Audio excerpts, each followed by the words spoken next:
I've got to travel a fair amount this summer. My first trip was to Jakarta, Indonesia. My first time in that part of the world. I will say I did not realize it takes 36 hours to get to Jakarta. I was in Jakarta with WIPO. We were doing a training session there for technology transfer managers in Indonesia who are all looking at improving their ability to commercialize their various innovations. One of the nice things about traveling the world and seeing these types and participating in these types of projects is seeing the world's innovation capabilities. Sometimes people think about all of the innovation capacity comes from the United States, Western Europe, Japan, and maybe China, and that's simply not true. There are incredibly talented, smart people all throughout the world. So I was in Jakarta and we were doing IP valuation and commercialization training.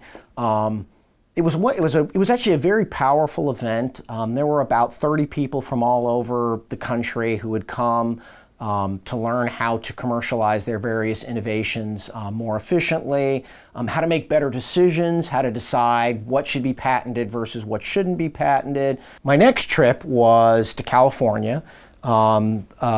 PIPRA has a licensing academy. It's a 2-week licensing academy that they hold every year, and I teach IP valuation every year at the academy. It's a really good event where you get to go and meet people from all over the world who are learning about how to commercialize their intellectual property better. Now, I also went to Argentina this summer.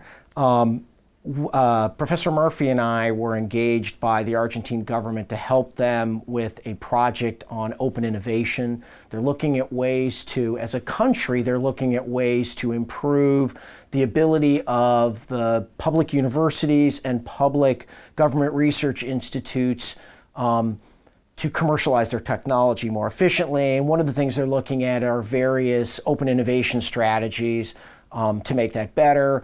And Professor Murphy and I are part of a consulting group that includes individuals from Switzerland, the United States, us, and Argentina to help with this project. And I was down participating in a roundtable, sort of kicking around some of the ideas that we've come up with as a group and trying to hone in on a few ideas that can be pursued more specifically. Very interesting project. Other things, I've actually also been doing some things locally. I'm part of the Live Free and Start group. It was started last June, so June 2014.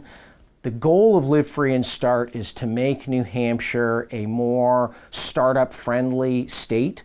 So it's to help the state be as attractive as possible for startup companies, for formation and growth, because startup companies play such a crucial role in any economy's future growth.